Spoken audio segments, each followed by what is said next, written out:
कहानी की शुरुआत होती है फ्यूचरिस्टिक कनाडा में, जहां आबादी बढ़ने की वजह से सरकार ने एक से ज्यादा बच्चे पैदा करने पर बैन लगा दिया था। किसी को भी दूसरा बच्चा पैदा करने की इजाजत नहीं है, फिर चाहे उनका पहला बच्चा मर ही क्यों ना जाए। इस कानून को जो भी तोड़ता उसे देश की सबसे खतरनाक जेल में भेज दिया जाता। कनाडा और यूएस के बॉर्डर पर बहुत टाइट सिक्योरिटी थी, जहां से पूरी तलाशी लेकर ही लोगों को आगे जाने दिया जाता था। वहीं एक कार में जॉन ब्रेनिक, जो कि एक फौजी हुआ करता था, अपनी पत्नी कैरन के साथ था। कैरन ने अपने कोट के नीचे एक मैग्नेटिक वेस्ट पहनी हुई थी। असल में वो प्रेग्नेंट है और यहाँ से दूर जाकर अपने दूसरे बच्चे को जन्म देना चाहती है। इस वेस्ट की मदद से चेकिंग के दौरान उसकी असलियत बाहर नहीं आएगी। जब फौजी उनके सामान की तलाशी ले रहे थे तो एक लड़की को प्रेग्नेंट होने की वजह से अरेस्ट कर लिया गया, जिससे कैरन और भी डर गई। लेकिन उसकी पहनी हुई मैग्नेटिक वेस्ट ने उसे बचा लिया। उनके बाहर आने के बाद एक फौजी की नजर मैग्नेटिक वेस्ट पर पड़ गई और कई सिपाही उन्हें पकड़ने के लिए उनके पीछे भागने लगे। जॉन ने अपने बच्चे और पत्नी को बचाने के लिए कैरन को वहां से भाग जाने को कहा, जबकि वो वहीं रुककर सैनिकों को रोके रखेगा।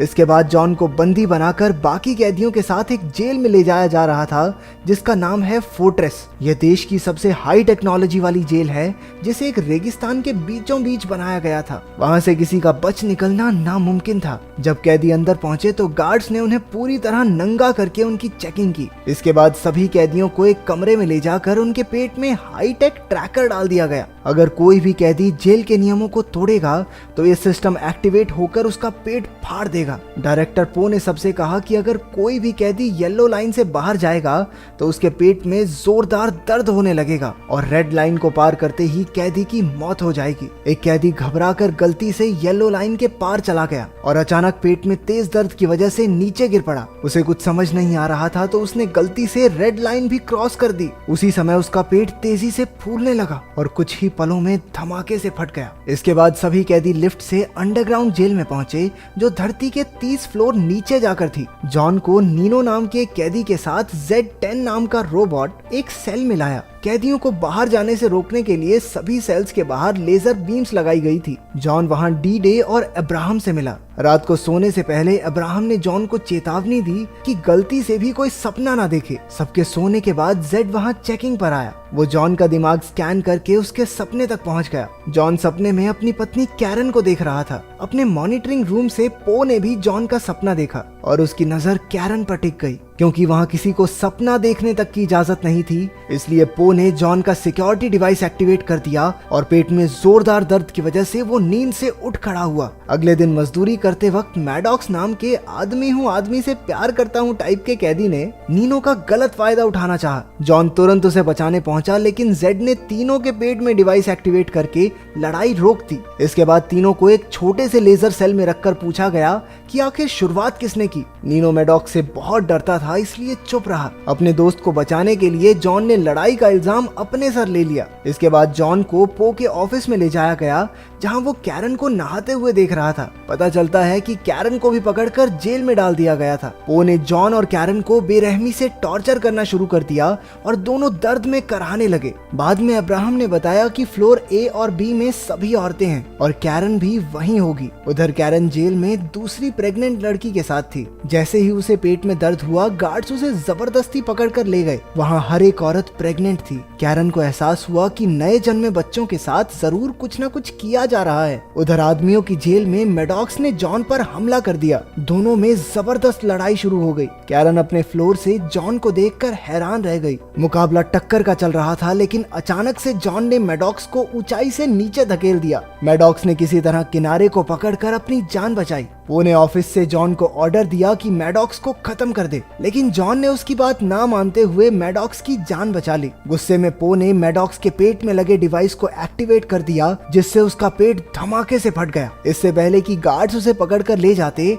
जॉन ने बड़ी चालाकी से मैडॉक्स का सिक्योरिटी डिवाइस नीनो को दे दिया। इसके बाद कैरन को एक कमरे में लाया गया, जहाँ जॉन एक बहुत बड़ी गोल मशीन पर बंधा हुआ था। इस कमरे का नाम है माइंड वाइप चेम्बर। पो ने कैरन को जॉन को समझाने के लिए भेजा था, लेकिन कुछ ही देर बाद गार्ड्स उसे खींचकर बाहर ले ले गए। अब मशीन जोर जोर से घूमने लगी, जिससे जॉन के दिमाग में गड़बड़ी शुरू हो गई। ये पो का ऑर्डर न मानने की सजा थी। जॉन के दिमाग में उसकी ट्रेनिंग के दिनों और शादी की पुरानी यादें घूमने लगी। 3 दिन बाद पो ने कैरन को अपने ऑफिस में बुलाया। वो समझ नहीं पा रहा था कि आखिर जॉन 3 दिन से उस मशीन पर कैसे टिका हुआ है, जबकि ज्यादातर लोग तो 1 घंटे में ही मर जाते हैं। पो ने कैरन से कहा कि अगर वो जॉन को तलाक देकर उसकी हो जाए तो वो जॉन और उसके होने वाले बच्चे दोनों को रिहा कर देगा। अपने पति और होने वाले बच्चे के बारे में सोचकर वो ना चाहते हुए भी राजी हो गई। जब जॉन अपने सेल में पहुंचा तो वो एक जिंदा लाश बन चुका था। वो किसी से कोई बात नहीं करता था, यूं ही गुमसुम सा पड़ा रहता, यहाँ तक कि उसे किसी भी तरह का कोई भी दर्द महसूस होना बंद हो गया।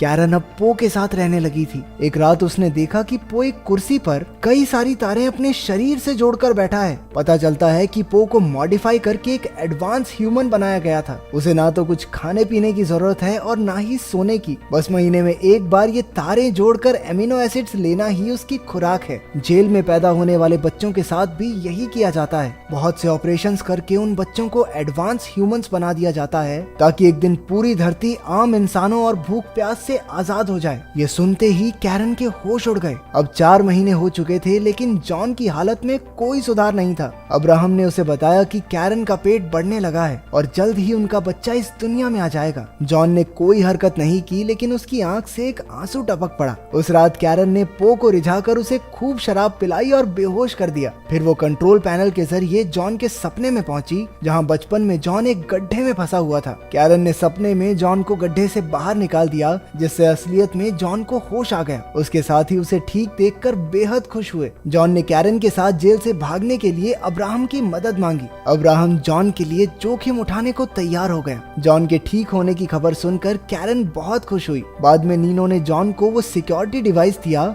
जो उन्होंने मैडॉक्स के शरीर से लिया था। असल में उनका दोस्त डी-डे जेल में आने से पहले कंप्यूटर्स में माहिर था। उसने उस डिवाइस की अच्छे तरीके से जांच करने का फैसला किया। इसके बाद कैरन ने पो के कैबिन से एक हीरे जैसी दिखने वाली चीज चुरा ली। वो पकड़ी जाने ही वाली थी कि उसने उस चीज को अपने मुंह में छुपा लिया। अगले दिन उसने वो हीरे जैसी चीज अब्राहम को देकर जॉन तक पहुंचाने को कहा। असल में ये हीरे जैसी दिखने वाली चीज पूरी जेल का एक डिटेल्ड नक्शा था। उन्होंने हिसाब लगाया कि कंस्ट्रक्शन साइट से होते हुए जेल से बाहर निकला जा सकता है। अगली सुबह अब्राहम ने उस नक्शे को वापस पो के कमरे में रख दिया ताकि किसी को कानो कान खबर ना हो। उधर डी-डे ने पता लगा लिया कि वो सिक्योरिटी डिवाइस कैसे काम करता है। उस डिवाइस के अंदर एक बहुत ही ताकतवर चुंबक लगी हुई थी। उन्होंने इसका इस्तेमाल करके अपने शरीर में लगे डिवाइसेस को भी बाहर निकालने का फैसला किया। उनका ये प्लान कामयाब रहा और सबके सिक्योरिटी डिवाइसेस बाहर आ गए। अगले दिन जेड रोबोट ने पो को बताया कि जेल में गड़बड़ी चल रही है। पो ने कैमरा फुटेज में कैरन को लेंस चुराते हुए और अब्राहम को लेंस वापस रखते हुए देख लिया। उसके साथ इतना बड़ा धोखा होने के बाद वो गुस्से से भर गया, लेकिन इससे पहले वो कुछ कर पाता, जेड ने उसे बताया कि उसकी लापरवाही की वजह से अब उसे डायरेक्टर की पोस्ट से हटा दिया गया है। उधर जॉन की टीम भागने की तैयारी में लग गई। सबने अपने सिक्योरिटी डिवाइसेस निकालकर कंस्ट्रक्शन एरिया की एक पाइप पर लगा दिए और आपस में लड़ाई करने की एक्टिंग करने लगे। जब जेड रोबोट को लड़ाई का पता चला तो उसने डिवाइसेस एक्टिवेट कर दिए, लेकिन उनके सिक्योरिटी डिवाइसेस तो पाइप पर लगे थे, तो उनके जोरदार धमाके के साथ पाइप फट गई और वहां भागने का रास्ता बन गया। लेकिन इससे पहले कि वो भाग पाते, पो ने कंट्रोल रूम से पाइप्स में बेहद गर्म हवा छोड़ दी। दूसरी तरफ हाईटेक रोबोट्स ने सभी कैदियों पर गोलियां बरसाना शुरू कर दिया। वो लोग अब पाइप में फंस चुके थे। स्टिग्स नाम का एक कैदी घबराकर वापस जेल में जाने लगा, लेकिन उन रोबोट्स ने उसे गोलियों से छल्ली कर दिया। दूसरी तरफ अब्राहम जेल में कैरन को लेने पहुंचा, लेकिन उसी वक्त पो वहां आ गया। उसने अब्राहम को मार डाला और गार्ड्स कैरन को खींच कर ले गए ताकि उसके बच्चे को भी एडवांस ह्यूमन बनाया जा सके। उधर जॉन की टीम एक रोबोट को मार गिराने में कामयाब हो गई। तब उन्हें पता चला कि ये कोई रोबोट नहीं बल्कि एडवांस ह्यूमंस ही हैं। जॉन ने उसकी बंदूक उठाई और बाकी सबका सामना करते हुए वापस जेल तक पहुंचा। आखिरकार सब एक लिफ्ट में चढ़कर ऊपर जाने लगे। उन्होंने पो के कैबिन में जाकर कैरन को ढूंढा। तभी जॉन की नजर स्क्रीन पर पड़ी जहां डॉक्टर्स उसके और कैरन के बच्चे को जबरदस्ती बाहर निकाल रहे थे। जॉन ने पो को धमकाते हुए कहा कि ऑपरेशन बंद करवाए, लेकिन पो अब डायरेक्टर ही नहीं था, इसलिए उसकी कोई नहीं सुनेगा। तभी एक रोबोट ने उन्हें पहचान कर उन पर हमला बोल दिया, लेकिन सभी कैदी ऐन मौके पर हट गए और गोली सीधी पो को लगी। उसके मरने के बाद डी-डे ने कंट्रोल पैनल से डॉक्टर्स को रोकने की कोशिश की, लेकिन ऐसा करने से पहले ही एक सिपाही ने उसे गोली मार दी। जॉन ने अपने दोस्त की मौत का बदला लिया और डी-डे ने अपनी बची खुची ताकत से पूरी जेल की बिजली का सिस्टम ही बंद कर दिया। डॉक्टर्स रुक गए और सिक्योरिटी सिस्टम भी बंद हो गया, जिसका फायदा उठाकर सारे कैदी जेल से भाग गए। अब सिर्फ जॉन और नीनो वहां बचे थे। वो कैरन को बचाने पहुंचे और डॉक्टर से छुड़वाकर उसे जेल के ट्रक में भगा ले गए। वो तीनों मेक्सिको का बॉर्डर क्रॉस करके ही रुके। अब कैरन बच्चे को जन्म देने ही वाली थी, लेकिन जेल का ट्रक अचानक अपने आप चलने लगा। पता चलता है कि ट्रक को अब भी जेल से कंट्रोल किया जा रहा था। उसने नीनो को कुचलकर मार डाला। जॉन उसका सामना करने बाहर गया, जबकि कैरन झोपड़ी में तड़प रही थी। जॉन ने ट्रक को धमाके से उड़ा दिया, लेकिन बदकिस्मती से वो ट्रक झोपड़ी से जा टकराया और कैरन भी मलबे के नीचे फंस गई। जॉन घबराकर अपनी पत्नी को ढूंढने लगा, लेकिन वो सही मौके पर वहां से निकल गई थी। वो बिल्कुल सुरक्षित थी और उसके हाथ में एक प्यारा सा बच्चा था। आखिरकार जॉन और कैरन अपने बच्चे को बचाने में कामयाब हो ही गए। तो तुम अपने माँ बाप से कितना प्यार करते हो, कमेंट्स में एक लाइन तो बनती है।